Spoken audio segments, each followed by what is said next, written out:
Good morning students. तो कैसे सब लोग? तो आप सबकी डिमांड पर अगला टॉपिक हम लेके आए हैं। टॉपिक है हमारा अगला प्रिज्म एंड ऑप्टिकल इंस्ट्रूमेंट्स। जैसा कि सब ने डिमांड किया था कि सर ऑप्टिकल इंस्ट्रूमेंट प्रिज्म पढ़ा दो और ऑप्टिकल इंस्ट्रूमेंट्स पढ़ा दो। हमने पोल किया था तो आपने सबसे ज़्यादा वोट किसके लिए किया? Prism and prism formula.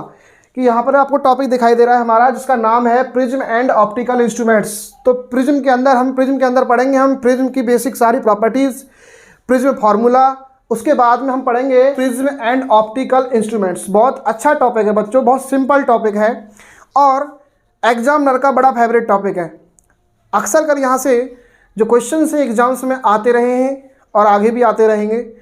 Basically first term का सिलेबस सेकंड टर्म में काफ़ी चीज़ें रिड्यूस हो गई हैं, सीबीएसई ने काफ़ी चीज़ें रिड्यूस की हैं, लेकिन prism formula and optical instruments ये वाला सेक्शन पूरा बरकरार है और बहुत अच्छा टॉपिक है। यहाँ से बहुत अच्छे क्वेश्चन सेट किए जा सकते हैं।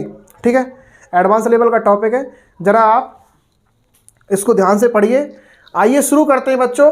जैसा कि आपको इस बोर्ड पर दिखाई दे रहा है क्या, एक डायग्राम, इस बोर्ड पर डायग्राम दिखाई दे रहा है। डायग्राम थोड़ा पहले मैंने बना रखा है, तो ज़रा इस डायग्राम को पहले डिस्कस करते हैं हम लोग कि इस डायग्राम में क्या क्या चीज़ें मेंशन की गई हैं, कौन सी रे ऑफ लाइट कहाँ से इंसिडेंस हो रही है, कहाँ से वो आउट हो रही है, कहाँ उसका रिफ्रैक्शन हो रहा है, कौन कौन से एंगल किस तरीके से फॉर्म हो रहे हैं। ज़रा ध्यान से देखो बेटा, एक रे ऑफ लाइट है हमारा।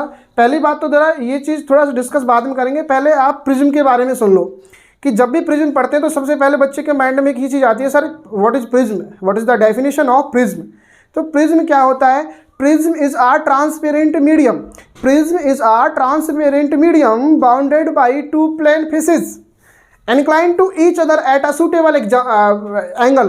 कि जो हमारा प्रिज्म होता है वो एक प्लेन फेसेस, यानी कि उसके अंदर पहली बात तो क्या है, ट्रांसपेरेंट मीडियम होता है। दूसरी बात टू फेसेज होते हैं, दोनों के दोनों एक दूसरे पर इंक्लाइन होते हैं किसी भी सुटेबल एंगल के ऊपर। जैसे कि आपको दिखाई दे रहा है कि हमारे पास में दो फेसेज हैं, ए बी वाला फेस और ए सी वाला फेस। ये दोनों फेस क्या हैं? एक दूसरे पर इंक्लाइन है। किस एंगल पर इंक्लाइन है? उस एंगल का नाम है बेटा ए। दिखाई दे रहा ना, जो ये ए वाला एंगल है ना, इसको प्रिज्म के अंदर बोला जाता है एंगल ऑफ प्रिज्म। क्या बोला जाता है? Angle of prism. तो एंगल ऑफ प्रिज्म, कई बार इस प्रिज्म के अंदर आपसे पूछा जाएगा what is the magnitude angle of prism. ठीक है, कई बार आपसे पूछ लिया जाता है कि जो हमारा ये प्रिज्म है, कि जो हमारा प्रिज्म है ये कितना डेविएशन कर रहा है। अब आप बोलो कि सर डेविएशन किस तरीके से करता है, डेविएशन क्या होता है? तो डेविएशन मैं आपको पहले बता चुका हूँ, जब आपको मैंने रिफ्रैक्शन पढ़ाया था, लैटरल शिफ्ट के बारे में थोड़ा डिस्कस किया था, तब मैंने आपको डेविएशन पढ़ाया। तो बच्चों इसको स्टेप बाय स्टेप हम लोग पहले तो डिस्कस करते हैं डायग्राम को। देखो कोई रे ऑफ लाइट है पी क्यू, या तो ये बोल लो या कोई भी रे ऑफ लाइट है पी, ऐसे समझ लो। ठीक है, ये ray of light air medium से आके इसको इंसिडेंस करती है, प्रिज्म के ए बी वाला जो फेस है इसको इंसिडेंस करती है। जब ये यहाँ पर इंसिडेंस करेगी उसके बाद में ये इसके अंदर एंटर करेगी। एंटर करने के बाद कुछ देर इसके अंदर ट्रैवल करेगी और जब ये इस एयर मीडियम से इस ग्लास मीडियम, यानी कि ये एक ट्रांसपेरेंट एक मीडियम होता है जो कि ग्लास का हो सकता है। अब प्रिज्म के आगे टाइप्स भी हम लोग पढ़ेंगे, वो बात की बात है। फिलहाल इसको आप क्या कर लो, एक ग्लास कंसीडर कर लो। ठीक है, तो ग्लास कंसीडर करने के साथ साथ जब इसके अंदर ट्रैवल करेगी तब इसका क्या होगा? रिफ्रैक्शन होगा। भाई कोई भी रे ऑफ लाइट क्या है, जब रेयर मीडियम से डेंसर मीडियम के अंदर एंटर करेगी तो क्या होता है? रिफ्रैक्शन होता है। तो रिफ्रैक्शन होगा, उसके बाद में यहाँ पर कुछ एंगल्स फॉर्म होंगे रिफ्रैक्शन के साथ में। जैसा कि एंगल आई हमने क्या लिया है? इंसिडेंस एंगल लिया है। एक नॉर्मल ले रखा है NO, ये नॉर्मल है किस पर? ए बी वाले फेस पर, पहले वाले रिफ्रैक्शन के लिए। उसके बाद में ये रे ऑफ लाइट एंटर की, कुछ दिन इसने यहाँ पर ट्रैवल किया डेंसर मीडियम के अंदर। उसके बाद में यहाँ से ये आउट होगी। आउट होने के बाद में फिर से रिफ्रैक्शन होगा, बिकॉज अब ये डेंसर टू एयर ट्रैवल कर रही है। जब भी मीडियम चेंज होगा तो क्या होगा? रिफ्रैक्शन होगा। तो इतनी बात समझ में आ रही है आपको कि जब भी मीडियम चेंज होता है तो क्या होता है बच्चों? रिफ्रैक्शन होता है। तो ये जो रिफ्रैक्शन होगा यहाँ पर भी फिर क्या एक एंगल फॉर्म होंगे, दो एंगल फॉर्म होंगे, ये वाला एक ये वाला। तो कहने का मतलब ये है, इस वाले एंगल को हमने क्या ले लिया? R2 ले लिया। इस वाले एंगल को क्या ले लिया? ये नॉर्मल के साथ में E ले लिया। तो ये जो नॉर्मल दिखाई दे रहा है ये पहले वाले रिफ्रैक्शन पहली वाली फेस के लिए नॉर्मल है। ये दूसरा वाला नॉर्मल है, ये वाला। ये दूसरी वाली क्या है? फेस है AC, इस फेस के लिए नॉर्मल है। तो डबल रिफ्रैक्शन हो रहा है यहाँ पे हमारा। ठीक है, कि एक रिफ्रैक्शन ये और एक रिफ्रैक्शन ये, दोनों को कंसीडर करके दोनों की अलग अलग हम कैलकुलेशन करेंगे, दोनों को अलग अलग फॉर्म करके दो नई इक्वेशंस निकालेंगे और उन इक्वेशंस का सॉल्यूशन करके एक रिजल्ट पे हम पहुंचेंगे। ठीक है बच्चों, तो इतनी बात आपको समझ में आई या नहीं आई? अच्छा, यहाँ पर कुछ बच्चों को डाउट होगा कि सर आपने R1 और R2 क्यों ले रखा है? तो प्रिज्म के अंदर जो दो एंगल ले रखे हैं आपको R1 और R2 ले रखा है, ये अभी आपको आगे जाके पता चलेगा कि हमने क्यों ले रखा है। ठीक है, सिंबल से हम दे सकते हैं उसको। ठीक है नाम, जरा एक चीज़ और आप समझ लो, इतनी बात सभी को क्लियर हो गई। अब एक चीज़ देखिए कि यदि रे ऑफ लाइट, जो फर्स्ट वाली रे ऑफ लाइट थी ये वाली, जब यहाँ से इसको इंसिडेंस कराया तो एक्चुअल में इसको कहाँ जाना था? एक्चुअल में इसको ऐसे जाना था, यानी कि ये क्या है आपका डॉट डॉट, यानी कि इमेजिनरी लाइन है। ये क्या है? इमेजिनरी लाइन है। ये जो दिखाई दे रही है आपको क्या है? इमेजिनरी लाइन है ये भी। ठीक है, कि इसको एक्चुअल में तो ऐसे जाना था, लेकिन ऐसे ना जाके ये ऐसे रिफ्लेक्ट हो जाती है। सिमिलरली जब यहाँ से इसका रिफ्लेक्शन दोबारा होता है, इमरजेंस होता है, तब क्या होता है? तो यहाँ पर बैठे किसी आदमी को क्या लगेगा कि ये रे ऑफ लाइट यहाँ से आ रही है, लेकिन एक्चुअल में ऐसा होता नहीं है। एक्चुअल में रियल लाइफ में ऐसा होता नहीं है। इतनी बात क्लियर हुई? लेकिन जब आप इसको आगे की तरफ पीछे की तरफ जब एक्सटेंड करोगे, पीछे की तरफ एक्सटेंड करोगे, तो ये दोनों रे ऑफ लाइट का जो ये इमेजिनरी लाइन दिखाई दे रही है, ये यहाँ पर इंटरसेक्ट करती हुई आपको दिखाई देंगी। यहाँ पर ऐसा लगेगा कि ये पॉइंट टी पर क्या कर रही है? इंटरसेक्ट कर रही हैं। ये बात क्लियर हुई? तो हमने इस इंटरसेक्शन पॉइंट को क्या बोल दिया? टी बोल दिया। उसके बाद में जरा मैथमेटिक्स में आपने कुछ चीज़ें पढ़े होंगी। ट्राइंगल्स जब आप पढ़ते हैं तो ट्राइंगल्स के अंदर कुछ रिलेशंस आपने पढ़े होंगे, जैसे एक्सटीरियर एंगल्स थ्योरम होती है। किसी भी ट्राइंगल के, यानी कि दो इंटीरियर एंगल का सम उसके एक्सटीरियर एंगल के इक्वल होता है। ठीक है, तो और जैसे कि वर्टिकली अपोजिट एंगल्स आपस में बराबर होते हैं, करस्पॉन्डिंग एंगल्स आपस में बराबर होते हैं। ठीक है, अल्टरनेट इंटीरियर एंगल्स आपस में बराबर होते हैं। तो ये छोटी छोटी आपने थ्योरम्स आपने पढ़ी होंगी। बस सिंपल ज्योमेट्री यूज करेंगे हम यहाँ पे, सिंपल ज्योमेट्री यूज करेंगे। उसके अलावा यहाँ पे कोई एडवांस लेवल की ज्योमेट्री यूज नहीं हो रही है। ठीक है, तो जरा बने रहिए ध्यान से जरा हमारे साथ में। तो जरा एक चीज़ देखिए हमारे यहाँ पर कि इस डायग्राम के अंदर हम क्या करने वाले हैं। इस डायग्राम के अंदर हम कुछ रिलेशन लिखेंगे बेटा। कुछ एंगल्स आपको दिखाई दे रहे हैं, एंगल टी क्यू आर, कि एंगल टी क्यू आर की वैल्यू चाहिए तो क्या करेंगे आप कि आई का वर्टिकल ऑपोजिट एंगल्स क्या होगा? ये पूरा आई का वर्टिकल ऑपोजिट एंगल होगा। ठीक है, अगर एंगल ई की बात करें हम, एंगल ई का पूरा वर्टिकल ऑपोजिट एंगल क्या होगा? ये पूरा वर्टिकली अपोजिट एंगल होगा। और वर्टिकल ऑपोजिट एंगल्स क्या होते हैं? इक्वल होते हैं।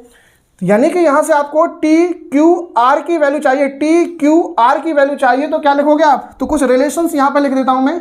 एंगल टी क्यू आर की जो वैल्यू होगी वो होगी आपकी क्या? आई माइनस आर वन, यानी कि आई माइनस आर वन। ठीक है, क्या इस चीज को समझ पाए क्या आप सभी लोग? सिमिलरली हम लोग क्या करेंगे? हम निकालेंगे एंगल टी आर क्यू की वैल्यू, यानी कि एंगल टी आर क्यू की वैल्यू यदि निकालेंगे तो क्या होगा? हम करेंगे ई माइनस आर टू। क्या करेंगे बच्चों? E minus are to. देखो सिंपल से लॉजिक है, बस ये समझ लेना आपको। उसके बाद में ये रिलेशन हमने यहाँ से निकाल लिए। अब आइए आगे कुछ रिलेशंस हम लोग निकालते हैं। जरा आपको एक चीज़ दिखाई दी इसके अंदर कि एक ट्राइंगल आपको दिखाई दे रहा है, छोटू ट्राइंगल, ये वाला छोटू ट्राइंगल कौन सा? Q O R. ये जो छोटू ट्राइंगल दिखाई दे रहा है ना, ठीक है, इसके अंदर तीन एंगल आपको दिखाई दे रहे हैं। ये तीन एंगल्स कौन कौन से हैं बेटे? थ्री एंगल्स कि R1, R2 और QOR। इन तीनों का सम कितना होता है? 180, क्योंकि आपको पता है कि ट्राइंगल के इंटीरियर एंगल्स का सम 180 डिग्री होता है। तो हम क्या लिख सकते हैं? फाइनली वी कैन राइट, यानी कि R1 plus R2 equals two plus QOR, angle QOR। ये कितना होना है? ये होना है 180 डिग्री। ये बात सभी को समझ आई क्या भाई? ये बात किस किस को समझ आई? ठीक है, तो इस तरीके से ये कुछ रिलेशंस आपको पहले लिख लेने हैं। उसके बाद में हम क्या करेंगे? उसके बाद में कुछ यहाँ पे हम रिजल्ट्स निकालने वाले हैं। उन रिजल्ट्स में इन इक्वेशंस का, इन फैक्ट का हम लोग यूज करेंगे। उसके साथ में जरा एक चीज़ और देखो बेटा, इसको जरा ध्यान से ऑब्जर्व करो इस डायग्राम को, कि आपको इस छोटू ट्रायंगल के ऊपर एक और छोटू ट्रायंगल दिखाई दे रहा है, यानी कि इससे भी छोटा ट्रायंगल दिखाई दे रहा है। कौन सा? QTR, या फिर आप बोल लो क्या है इसको? RTQ। ये ट्रायंगल दिखाई दे रहा है क्या? इसके दो छोटे छोटे क्या हैं?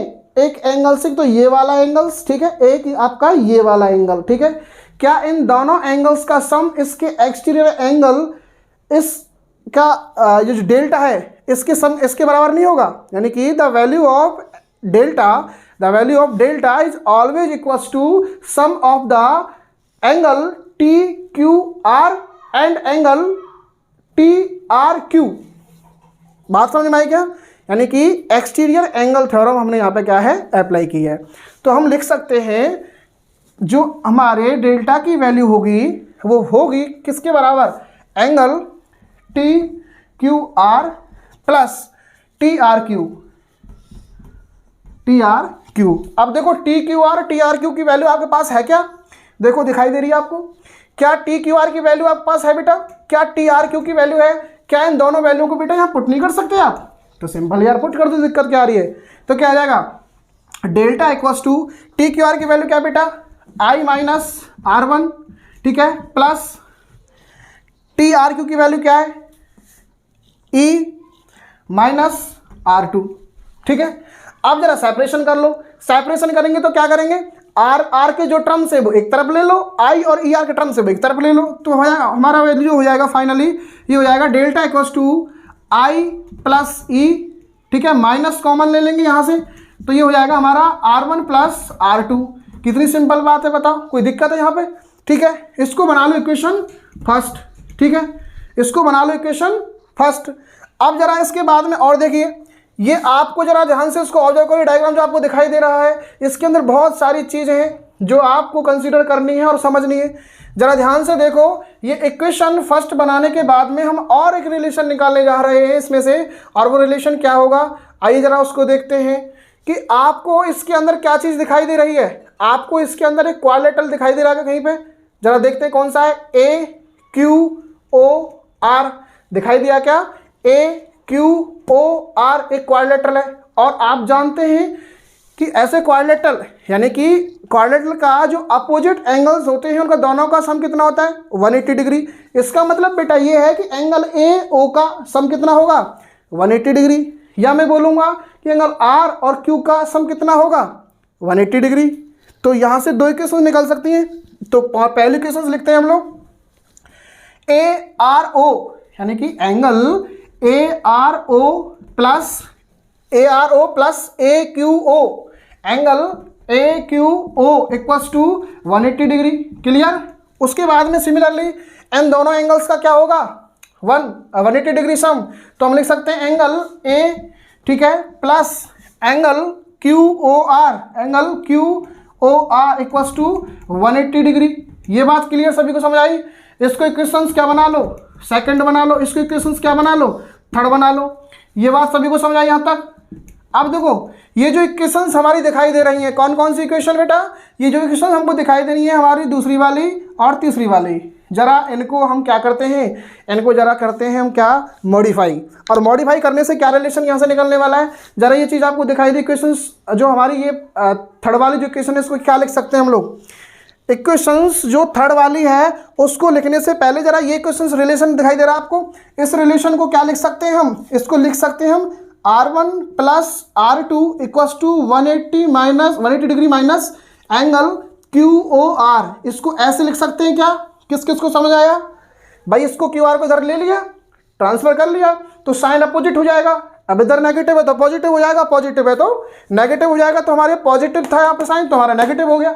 इतनी बात समझ में आई? तो अब हम करेंगे इक्वेशंस थर्ड। इक्वेशन थर्ड को क्या लिख सकते हैं हम लिख सकते हैं एंगल ए, यानी कि जो एंगल ए है आपको पता है एंगल ए सिंबल दे रखा है, तो हम किसको फाइनली क्या लिख सकते हैं, ए लिख सकते हैं। तो ये हो जाएगा बेटा 180 डिग्री माइनस एंगल QOR, ठीक है, यानी कि 180 डिग्री माइनस QOR की वैल्यू हो गई ए। तो हम क्या 180 डिग्री माइनस QOR की जगह पे ए नहीं लिख सकते, तो हम लिखेंगे R1 plus R2 equals to ए। कितना अच्छा रिलेशन निकल के आया है।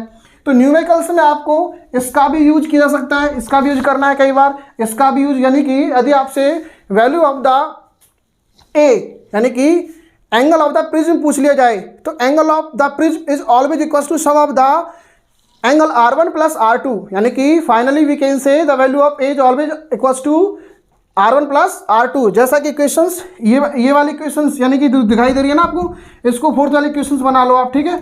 तो एक रिलेशन ये आ गया, तो ये इक्वेशंस ज़रा ध्यान में रखना, ये इक्वेशन ज़रा ध्यान में रखना, ये छोटे छोटे इक्वेशंस हैं, ये आपको बहुत काम में आएंगे न्यूमेरिकल्स में, ठीक है। तो इसके बाद में क्या आता है जरा वो देखिए आप, ठीक है। तो उसके बाद में जैसे हमने निकाला R1 प्लस R2 की वैल्यू हमने एक इक्वल में निकाली, तो अब क्या करेंगे हम उसको उस इक्वेशंस का यूज करके कुछ आगे इस टॉपिक को कंटिन्यू करेंगे बेटा, ठीक है। तो इस टॉपिक के अंदर क्या करेंगे हम लोग कि जो हमारे डेल्टा है, ठीक है, इस पहली वाली इक्वेशंस, ठीक है, इसके अंदर आपको R1 प्लस R2 दिखाई दे रहा है क्या। अब हमने पता है R1 प्लस R2 की वैल्यू क्या निकाली थी, A, तो क्या इसकी जगह पर हम लोग A नहीं लिख सकते, क्या लिख सकते हैं ना। तो बेटा ये हो जाएगा हमारा A, ठीक है, और ये हो जाएगी हमारी अगली इक्वेशंस, ठीक है। इक्वेशंस बनाओ या मत बनाओ कोई दिक्कत नहीं है, लेकिन एक रिलेशन निकल के आ गया कि delta equals to I plus E minus A, इसको जरा सीधा लिख लो A, ठीक है। और ये हमारा एक रिलेशन निकल के आ गया, बहुत इंपॉर्टेंट रिलेशन है, ठीक है, डेल्टा के लिए। और ये डेल्टा क्या है दिखाई दे रहा है ना आपको, ये final deviation in this case, ठीक है। यानी कि जो डेल्टा दिखाई दे रहा है एक्चुअली रे ऑफ लाइट को तो ऐसे जाना था, लेकिन ये रे ऑफ लाइट ऐसे ना जाके ये तो रे ऑफ लाइट कहीं अलग ही डायरेक्शन को चूज करती है, यानी कि अलग ही डायरेक्शन में चली जाती है। तो आपसे ये पूछ लिया जाएगा कि what is the final deviation in this case, कि final deviation in this case अगर आपसे पूछा जाता है तो फाइनल डेविएशन कितना है, जरा फाइनल डेविएशन तो ये है। तो ये फाइनल डेविएशन निकालने के लिए हम डेल्टा का फॉर्मूला यूज करेंगे। बात समझ में आई सभी को। ये डेल्टा का फॉर्मूला इस तरीके से हम लोग लिख सकते हैं, लेकिन ये डेल्टा का फॉर्मूला अभी यही नहीं है, इसको आगे भी एक्सटेंड किया जा सकता है। अब आगे किस तरीके से एक्सटेंड करेंगे, अब जरा दो रिफ्लेक्शन यहाँ पे दिखाई दे रहे हैं आपको, ये वाला रिफ्लेक्शन, ये वाला रिफ्लेक्शन, ठीक है, इमरजेंसी वाली साइड और आपकी इंसिडेंस वाली साइड। इन दोनों पर हमें क्या करना है, हम इन दोनों पर करना है क्या, Snell law use. Snell law आप जानते हो कि sine I upon sine R equals to constant होता है, यानी कि हम स्नेल लॉ अगर यूज करते हैं इसके लिए, मान लो कि इसका एयर का रिफ्रैक्टिव जो इंडेक्स है वो μ1 है या μ2 है, ठीक है। इसके लिए हम अलग अलग स्नेल लॉ यूज करेंगे, तो किस तरीके से करेंगे, जरा पहले केस के लिए रिफ्लेक्शन स्नेल लॉ यूज करो। तो ये हो जाएगा हमारा केस फर्स्ट, क्या हो जाएगा बेटा, केस फर्स्ट। इधर ले लो केस सेकंड, क्या इधर ले लो केस सेकंड। तो केस फर्स्ट और केस सेकंड में क्या डिफरेंस है, जरा ध्यान से समझ लो कि जो केस फर्स्ट है वो ये कहता है स्नेल लॉ अगर अप्लाई करेंगे तो देखो यहाँ पे इंसिडेंस एंगल है बेटा आई, तो ये हो जाएगा हमारा sign I upon sign R1, क्या बेटा sign R1 equals to mu हो जाएगा। ओवरऑल इसको रिफ्रैक्टिव इंडेक्स की फॉर्म में लिख सकते हैं ना, जो हमारे रिफ्रैक्टिव इंडेक्स हैं उनको हम म्यू लिख लिया।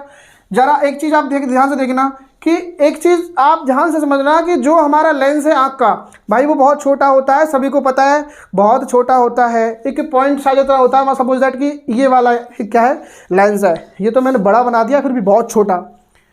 अब छोटे से लेंस के अंदर यदि आपको 2 रे ऑफ लाइट एंटर करानी है, कोई भी 2 रे ऑफ लाइट मार कर देना जरा सा, कोई भी 2 रे ऑफ लाइट आपको इसके अंदर एंटर करानी है, तो क्या होगा, कोई भी 2 रे ऑफ लाइट अगर मान लो ये है, अगर मान लो इस तरीके से एंगल से आपको ये क्या करानी है, इसके अंदर एंटर करानी है, तो भाई ये इतना बड़ा लेंस तो नहीं होता ह्यूमन का, क्या ये किसी भी इस छोटे से लेंस के अंदर एंटर करेंगे क्या, लेंस तो बेचारा बीच में रह गया और जो आपकी रे ऑफ लाइट है वो तो ऐसे निकल जाएंगी। तो इसका मतलब ये है कि रे ऑफ लाइट के बीच का जो एंगल है ना बहुत छोटा रखना है आपको, बहुत छोटा रखना है, बहुत छोटा, जिससे कि लेंस के अंदर एंटर कर जाएं। इसका मतलब ये है कि साइन एंगल यानी कि जो साइन है यानी कि जो इंसिडेंस एंगल है इनकी वैल्यू बहुत छोटी होती है, यानी कि जो वैल्यू बहुत छोटी होनी है। इसका मतलब ये है कि इस केस में when angle is very small, when angle is very small, जब एंगल बहुत स्मॉल हो, व्हेन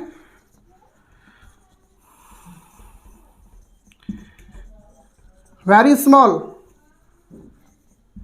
ठीक है, समझ जाना है, when angle is very small, तब क्या करना है आपको, तब आपको डायरेक्टली लिख देना है I upon R1 equals to mu, cross multiply करके हमारा रिलेशन क्या आएगा बच्चों, हमारा रिलेशन आएगा I equals to mu R1। बात समझ आई क्या, म्यू R1, ठीक है।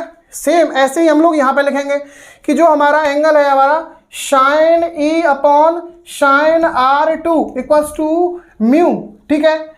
और ऐसे ही जब एंगल स्मॉल होगा हमारा तो ये क्या होगा, ये होगा हमारा E upon R2 equals to mu, ठीक है, क्या होगा बेटा म्यू। इसका क्रॉस मल्टीप्लाई करेंगे तो क्या हो जाएगा, ये हो जाएगा E equals to mu R2, ठीक है। तो दो रिलेशन हमारे निकल के आएंगे, ठीक है। एक चीज़ ध्यान रखना, बहुत से बच्चे ये कहेंगे कि सर ये अपने इंसिडेंस एंगल्स तो है ही नहीं है, आपने ऊपर कैसे ले लिया, साइन ई के ऊपर कैसे ले लिया। जरा स्नेल लॉ का जो रेशियो आप निकालोगे ना कि μ1 इसका refractive index, μ1 sine I equals to μ2 इसका रिफ्रैक्टिव इंडेक्स अलग होगा, भाई इसका रिफ्रैक्टिव जो हमारा कांस्टेंट होगा वो अलग होगा, किसका, ग्लास का, एयर का अलग होता है, ठीक है। तो इन दोनों को जब इक्वल रखोगे आप, μ1 इधर μ1 लेके आप μ1 sin i equals to μ2 sin e, ठीक है। इनको जो सॉल्व करोगे तो फाइनली आप क्रॉस मल्टीप्लाई करके ये आपका रिलेशन आ जाएगा, ठीक है। इसलिए दो रिलेशन हमारे पास में निकाले हमने, कब, जब हमारा एंगल बहुत छोटा हो। ये बात समझ में आई कि एंगल अगर आपको स्मॉल रखने का, यानी जो हमारा एंगल है वो रीजन ये है स्मॉल रखने का, क्योंकि ह्यूमन आइज का जो लेंस होता है वो बहुत छोटा होता है। उसके अंदर यदि आपको रे ऑफ लाइट एंटर करानी है तो बहुत ज़्यादा छोटे से एक एंगल से आपको वर्क करना पड़ेगा। और जब आपका बहुत एंगल छोटा होगा तब क्या होगा, तब आप इस पूरे केस को इस तरीके से राइट कर सकते हैं। अब आपके पास में आई की वैल्यू है, ई की वैल्यू है, सभी को समझ में आ रही है क्या? इन आई और ई की दोनों वैल्यू क्या आप यहाँ पर नहीं डाल सकते क्या?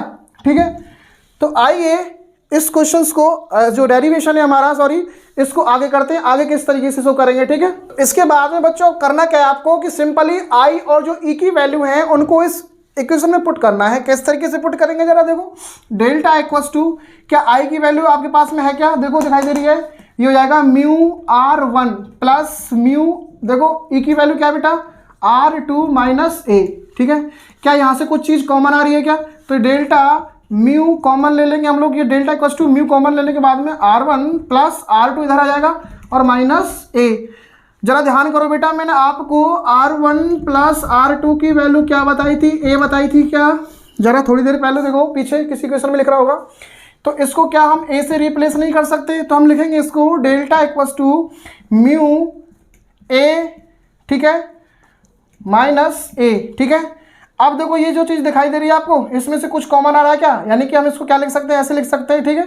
तो ये हो जाएगा हमारा ए कॉमन, इसमें से ए कॉमन आ जाएगा, तो delta equals to A common लेने के बाद में म्यू माइनस 1 एक रिलेशन आएगा, जो बहुत इंपॉर्टेंट रिलेशन है। जब आपसे प्रिज्म के अंदर क्या पूछा जाए, फाइनल डेविएशन पूछा जाए, तो फाइनल डेविएशन निकालने के लिए आप ये फार्मूला भी लगा सकते हो। जब इस फार्मूले को आगे एक्सटेंड करोगे तो इस तरीके से भी निकाल सकते हो, ठीक है।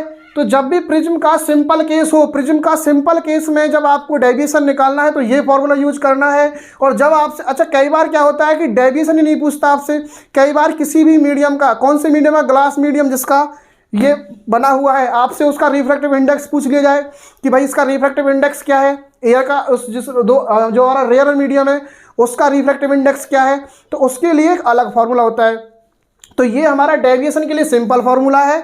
जो प्रिज्म फार्मूला आएगा वो प्रिज्म फार्मूला आएगा किसके लिए, रिफ्रैक्टिव इंडेक्स के लिए। जब मीडियम का रिफ्रैक्टिव इंडेक्स आपसे पूछ जाए, यानी कि आपसे कई बार पूछ लिया कि भाई म्यू की वैल्यू बताओ, ठीक है, तो म्यू की वैल्यू को इसके निकालने के लिए आप यहाँ से भी निकाल सकते हो, लेकिन इसके साथ साथ में कई एक दो चीज़ें और होती हैं जो आपको ध्यान में रखनी है। और प्रिज्म फार्मूला में से कई चीज़ें ऐसी हैं जो डायरेक्टली एग्जाम के अंदर पूछी जाती हैं, जैसे ग्राफ हुआ कि किस तरीके से इंसिडेंस एंगल को इंक्रीज करने पर किस तरीके से जो हमारा इमरजेंस जो मिनिमम डेविएशन है, सॉरी, वो मिनिमम डेविएशन किस तरीके से इंक्रीज होता है या फिर डिक्रीज होता है। तो वो उस चीज़ का ग्राफ एक फॉर्म होता है, वो ग्राफ भी एग्जाम्स के अंदर पूछ लिया जाता है। रिफ्रैक्टिव इंडेक्स की मैग्नीट्यूड, रिफ्रैक्टिव इंडेक्स का जो मैग्नीट्यूड होता है उसकी वैल्यू होती है, वो एग्जाम के अंदर पूछ ली जाती है। तो यहाँ से कई ऐसी चीज़ें हैं छोटी छोटी जो निकलती हैं, ठीक है, जो एग्जाम्स के अंदर क्वेश्चन में कई बार पूछी जाती हैं, ठीक है। तो जरा उनको भी डिस्कस करते हैं, ठीक है। तो ये बात सभी को समझ आई, ठीक है। तो इसके लिए एक न्यूमेरिकल करके देखते हैं जरा किस तरीके से डेविएशन निकालेंगे, ठीक है। तो स्टूडेंट्स ये हमारा एक क्वेश्चन है जो कि प्रिज्म से रिलेटेड है। इसमें क्या पूछा गया है जरा देखते हैं। A thin prism of 5 degree angle gives a deviation of 3.2 degree, यानी कि 3 डिग्री, ये एंगल की वैल्यू रखी है 3 डिग्री, यानी कि ये कौन सा एंगल है, हमारा डेविएशन वाला एंगल है, ठीक है। What is the value of refractive index of the material of the prism, यानी कि प्रिज्म जिस मटेरियल से बना हुआ है, प्रिज्म जिस मटेरियल से बना हुआ है उसका रिफ्रैक्टिव इंडेक्स आपसे पूछा गया है। क्या, प्रिज्म जिस मटेरियल से बना हुआ है उसका रिफ्रैक्टिव इंडेक्स। दैट मीन्स कि आपको क्या फाइंड आउट करना है, द वैल्यू ऑफ म्यू, यानी कि म्यू की वैल्यू आपसे पूछी गई है। जरा म्यू का फॉर्मूला मैंने अभी प्रूव कराया था क्या, जैसे कि अभी मैंने फॉर्मूला प्रूव, जैसे कि देखो सबसे पहले करना क्या है कि जो भी न्यूमेरिकल करने का सबसे सही तरीका आपको मैं बता रहा हूँ, ठीक है, कि पहले तो न्यूमेरिकल आप अच्छे से पढ़ो। न्यूमेरिकल को अच्छे से पढ़ने के बाद में ये देखो कि इसमें क्या क्या चीज़ दे रखी है, यानी कि क्या चीज़ दे रखी है उसको पहले आप निकाल के बाहर लिखो, यानी कि गिवन क्या क्या है। उसके बाद में ये देखिए कि क्या पूछा गया है, ठीक है। फिर जो पूछा गया है, जो फाइंड आउट करने के लिए क्वेश्चन में बोला गया है, उसका फॉर्मूला क्या होता है, ठीक है, उस फॉर्मूले में कौन कौन से कंपोनेंट यूज हुए, कौन कौन से कंपोनेंट क्वेश्चन में हैं। अब जो कंपोनेंट है वो तो ठीक है, जो नहीं है तो उनको अरेंज करो। तो उसको फाइनली अरेंज करके आप फॉर्मूले में पुट करके आराम से किसी भी क्वेश्चन को बना सकते हैं आप, ठीक है। तो इस क्वेश्चन में क्या क्या चीज़ दे रखी है, देखो, the thin prism of 5 degree angle give a deviation of 3.2 degree. जरा यहाँ पे क्या दे रखा है, ए की वैल्यू दे रखी है बेटा 5 डिग्री, क्या दे रखी है 5 डिग्री। और यहाँ पे क्या दे रखा है, जो हमारा डेल्टा है उसकी वैल्यू दे रखी है बेटा 3.2 डिग्री। उसके बाद में आपसे क्या पूछा है, आपसे पूछा है the magnitude of the mu, that means कि reflective index of the material of the prism. ये प्रिज्म जिस मटेरियल से बना हुआ उसका रिफ्लेक्टिव इंडेक्स, जैसे कि मैंने अभी आपको बताया था, उसके लिए प्रिज्म फार्मूला भी हम लोग यूज करते हैं, वो अभी लोग हम आगे अगले स्टेप में करेंगे, ठीक है। तो जरा मैंने अभी आपको क्या बताया था कि डेल्टा की वैल्यू क्या बताई थी, डेल्टा का फॉर्मूला बताया था कि delta is always equals to A mu minus, यानी कि म्यू माइनस 1, ठीक है। यहाँ से उसको आप अरेंज करेंगे, यानी कि भाई डेल्टा का ही तो प्रूफ कराया था आपने, यानी कि वी नो दैट, यानी इसमें लिख लो आप कि वी नो दैट, ठीक है, delta equals to A mu minus 1। यहाँ से आप ए को ट्रांसफर हो किसके नीचे, ए को ट्रांसफर करेंगे डेल्टा के नीचे, तो ये हो जाएगा delta upon A equals to mu minus 1, -1 को भी ट्रांसफर कर दो तो क्या आ जाएगा डेल्टा अपॉन ए प्लस 1। समझ में आ रहा है क्या, प्लस कैसे हुआ, साइन अपोजिट हो जाएगा दूसरी साइड में ट्रांसफर करने पर किसी भी फंक्शन को, ठीक है। तो ये हो जाएगा म्यू इक्वल्स टू, ये हो जाएगा 1 प्लस म्यू डेल्टा अपॉन ए, क्या डेल्टा अपॉन ए प्लस 1, ठीक है। इस तरीके से आप समझ सकते हैं। क्या आपके पास में डेल्टा की वैल्यू है क्या क्वेश्चन में, देखो 3.2 डिग्री रख सकते हैं क्या, ठीक है। क्या आपके पास में ए की वैल्यू है क्या 5 डिग्री रख सकते हैं क्या, बिल्कुल सिंपल सी बात है, रख सकते हैं, ठीक है। तो जरा इसको आइए रखते हैं। तो बेटा ये हो जाएगा हमारा क्या, ये हो जाएगा हमारा 3.2, डेल्टा की वैल्यू देखो 3.2 डिग्री, ठीक है, अपॉन ए की वैल्यू क्या बेटा, ए की वैल्यू आपके पास में 5 डिग्री, ठीक है, और ये +1 इक्वल्स टू म्यू। इसको जरा सॉल्व करेंगे, सॉल्व करने के बाद में जो व्यू की वैल्यू आएगी और ऑल ओवर इसको सॉल्व करने के बाद में लगभग कितना आ जाएगा 1.64, ठीक है। ये रिफ्रैक्टिव इंडेक्स आपका आ जाएगा इस क्वेश्चन के केस में, ठीक है। तो इस तरीके से किसी भी मटेरियल का रिफ्रैक्टिव इंडेक्स आप निकाल सकते हैं, ठीक है। बहुत सिंपल और बेसिक क्वेश्चन है, ठीक है। इसके बाद भी आप एडवांस लेवल क्वेश्चन भी लगा सकते हैं, सिंपल इसी पैटर्न पे होंगे, ठीक है। हाँ तो बच्चे ये हमारा है प्रिज्म फार्मूला, ठीक है। जैसा कि पिछले टॉपिक में बताया था कि अगले वाले टॉपिक में क्या आने वाला है, प्रिज्म फार्मूला आने वाला है, ठीक है। प्रिज्म फार्मूला को किस तरीके से पढ़ेंगे हम, जैसे कि मैंने आपको ये बताया था कि जब भी प्रिज्म फार्मूला होता है उसका यूज किस लिए करते हैं हम, उसका यूज करते हैं हम जो प्रिज्म होता है उसके मटेरियल का रिफ्रैक्टिव इंडेक्स निकालने के लिए, ठीक है। कि मटेरियल ऑफ द प्रिज्म का जो रिफ्रैक्टिव इंडेक्स होता है उस रिफ्रैक्टिव इंडेक्स को निकालने के लिए हम प्रिज्म फार्मूला का यूज करते हैं।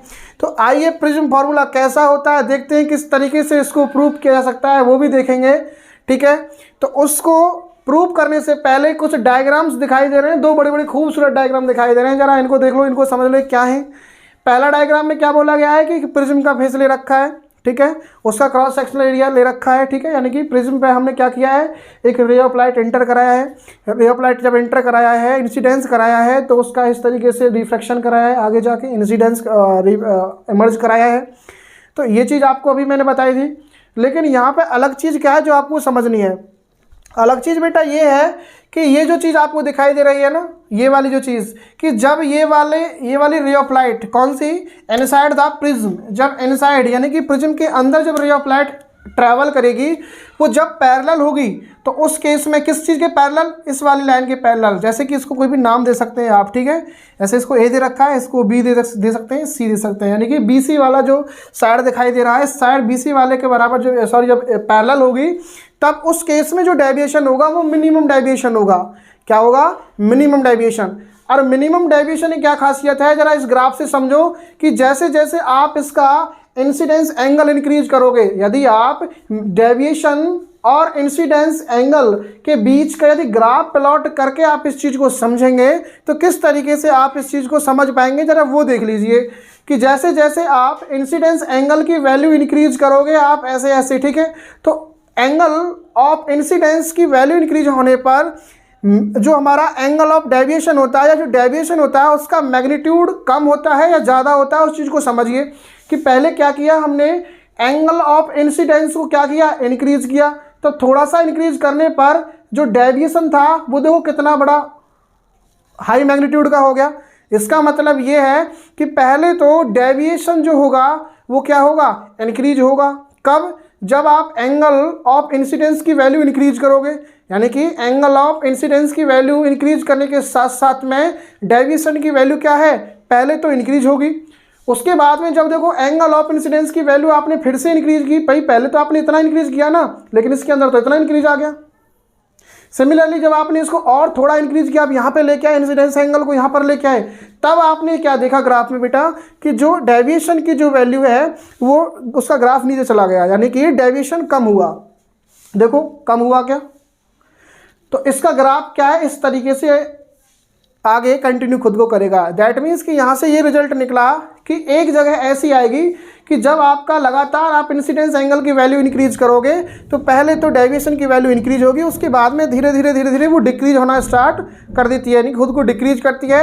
और एक कंडीशन ऐसी आएगी कि उससे ज़्यादा डिक्रीज कभी नहीं होगी, उसको बोलते हैं हम मिनिमम डिक्रीज, यानी कि minimum deviation in this case. ठीक है, कि ये मिनिमम डेविएशन हो रहा है यहाँ तक, अब ये इससे आगे डिक्रीज नहीं होगी। अब जैसे आप लगातार इंक्रीज करोगे कंटिन्यूसली, इसको फिर से ये इंक्रीज होना स्टार्ट कर देगी। तो कहने का मतलब आपको क्या करना है, मिनिमम डेविएशन पढ़ना है ऐसे केस में। तो इस जगह पर क्या होगा, एक जगह यानी कि मिनिमम की डेविएशन के केस में क्या होगा कि जो एंगल I1 है, एंगल I2 है, कौन कौन से, ये वाले दोनों एंगल्स बराबर हो जाएंगे। कैसे बराबर होंगे, जरा ये देखना, इसका जो मैग्नीट्यूड होगा वही इसका मैग्नीट्यूड होगा। ठीक है, यानी कि हम कह सकते हैं angle I1 equals to I2 equals to I, यानी कि ये दोनों I के बराबर होंगे। दैट मीन्स कि both are equal in the case of minimum deviation. Minimum deviation के केस में दोनों एंगल्स बराबर हो जाएंगे। ये बात सभी को समझ आई क्या? ऐसे ही हमारा दोनों जब ये हमारे बराबर होगा इंसिडेंस, तो रिफ्रैक्शन वाले जो एंगल्स, एंगल ऑफ रिफ्रैक्शन भी बराबर हो जाएंगे। तो हमने इसको I के बोल दिया, इसको हमने R कह दिया, क्या दिक्कत है? यानी कि इसको हमने इस तरीके से रिप्रेजेंट कर लिया। तो आइए इन चीज़ का रिलेशन हम लोग निकालते हैं। ये सारे जो छोटे छोटे फैक्ट हैं इनका यूज करके हम आगे कुछ चीज़ें फाइंड आउट करने के लिए जा रहे हैं। तो आइए जरा एक चीज़ और देखिए इस डायग्राम के अंदर कि आपको देखो μ1 और μ2 दिखाई दे रहे हैं। ये है हमारे रिफ्रैक्टिव इंडेक्स, यानी कि μ1 जो है हमारा रेयर मीडियम का रिफ्रैक्टिव इंडेक्स है और μ2 है हमारा जो प्रिज्म जो दिखाई दे रहा है ना हमारा डेंसर मीडियम, उसका रिफ्रैक्टिव इंडेक्स है। जरा यहाँ पे स्नेल लॉ अगर यूज करेंगे तो क्या होगा, ये चीज़ आपको दिखाई दे रही है। अगर अब स्नेल लॉ यहाँ पे यूज करेंगे तो हो जाएगा हमारा μ1 sin I equals to μ2 sin R। ठीक है, अब यहाँ से क्या करेंगे आप कि sin I upon sin R equals to μ2 upon μ1। ये बात सभी को समझ आ रही है क्या? ये बात सभी को समझ आई, यानी कि हम इसको लिख सकते हैं, यानी कि μ1 sin I equals to μ2 sin R। Snell law use किया है रिफ्रैक्टिव इंडेक्स के लिए दोनों मीडियम का। ठीक है, अब इसको हम लोग सॉल्व करेंगे तो हमारा फॉर्म में वी कैन राइट फाइनली कि sin I upon sin R equals to μ2 upon μ1। ठीक है, ये बात सभी को क्लियर समझ में आया? अच्छा जरा एक चीज़ ध्यान रखना, आपको मैंने एक चीज़ बताई थी बेटा कि ये चीज़ आपको दिखाई दे रही है R1 plus R2 equals to R, I1 equals to ये इक्वल दोनों। ठीक है, I1 equals to I2 equals to I, यानी कि इन दोनों को आप I कहोगे, इन दोनों को आप क्या कहोगे, R कहोगे। ठीक है, इससे पहले आपको एक चीज़ प्रूव कराई थी कि R1 plus R2 equals to A होता है। क्या ये दोनों R बराबर हैं? यानी कि R1 R2 तो इक्वल है ना, तो हम क्या लिख सकते हैं R plus R equals to A। That means कि 2R equals to A, the value of R, यानी कि या आप किसकी वैल्यू, R की वैल्यू गेट करोगे तो यहाँ पे क्या होगा R इक्वल्स टू A/2। क्या लिख सकते हैं क्या ऐसा? एक रिजल्ट ये निकलेगा। दूसरा रिजल्ट क्या निकलेगा, जरा दूसरा रिजल्ट मैंने आपको ये बताया था कि जो डेल्टा है हमारा वो क्या था, हमारा I plus E minus A। ठीक है, इस केस में क्या है कि जो हमारा I है और E है ये दोनों हमने क्या ले रखे हैं, I ले रखे हैं। तो delta equals to I plus I equal minus A, यानी कि delta equals to 2I minus A। अब इसको देखो जरा ध्यान से समझिए, ये डेल्टा जो दिखाई दे रहा है ना आपको यहाँ पे, ये मिनिमम है। क्या चल रहा है, मिनिमम है, डेल्टा मिनिमम डेविएशन है। ठीक है, कि जब मिनिमम डेविएशन का केस हो तो यहाँ पर आप क्या लिखोगे, यानी कि जो डेल्टा m की जो वैल्यू है इसको अगर मॉडिफाई करोगे तो किस तरीके से मॉडिफाई करोगे, ठीक है। तो यहाँ पर हमको क्या निकालना है, आई की वैल्यू निकालनी है, तो इसको क्या करेंगे सर, ट्रांसफर। तो ये हो जाएगा हमारा क्या, यानी कि या एक काम करो आप, माइनस ए को इधर ले आओ, तो ये हो जाएगा डेल्टा मिनिमम प्लस ए, ठीक है, इक्वल्स टू 2i, और i की वैल्यू चाहिए यदि आपको तो 2 कहाँ आ जाएगा आपका, 2 आ जाएगा हमारा इसके नीचे, और एक रिलेशन ये निकल के आ गया। देखो एक रिलेशन निकला r का और एक रिलेशन निकला बेटा i का, ठीक है। ये बात सभी को समझ आई क्या। इस r और i का जो रिलेशन है बेटा यहाँ पे पुट कर दो स्नेल लॉ में, ठीक है। जरा कैसे पुट करेंगे, जरा ध्यान से देखो कि ये हो जाएगा हमारा, देखो ये पूरा क्या हो जाएगा हमारा रिफ्रैक्टिव इंडेक्स, तुम क्या लिख सकते हैं, μ1 2 इक्वल्स टू, इसको ओवरऑल कंप्लीट कि 1 के रेस्पेक्ट में, ठीक है, यानी कि 1 μ2, इसको लिखेंगे sine I upon sine R, यानी कि साइन आई, आई की वैल्यू क्या है बेटा हमारे पास में, आई की वैल्यू तो ये है, तो ये हो जाएगा हमारा डेल्टा मिनिमम प्लस ए, ठीक है, अपॉन 2। उसके बाद में क्या आपके पास में आर की वैल्यू दिखाई दे रही है क्या, आर की वैल्यू देखो ये रहा, तो ये हो जाएगा हमारा साइन आर की वैल्यू a/2, जरा इसको सॉल्व करेंगे तो देखो क्या आएगा। तो फाइनली इसको हम क्या लिख सकते हैं बच्चों, हम लिख सकते हैं 1 μ2 equals to sine delta minimum plus a/2, ठीक है, अपॉन साइन a/2। ये बात समझ आई, किसका फॉर्मूला है बेटा, ये है प्रिज्म फार्मूला जो रिफ्रैक्टिव इंडेक्स निकालने के काम में आता है, ठीक है, ऐसे केस में। तो आज के लिए इतना ही, बाकी जो नेक्स्ट बचा है वो अगले वीडियो में कंप्लीट करेंगे। जैसे ऑप्टिकल इंस्ट्रूमेंट्स हमारे रह गए वो करेंगे, माइक्रोस्कोप जैसे कि सिंपल माइक्रोस्कोप हुआ, कंपाउंड माइक्रोस्कोप हुआ, उसके बाद में टॉपिक हमारा ओवर हो जाएगा, ठीक है।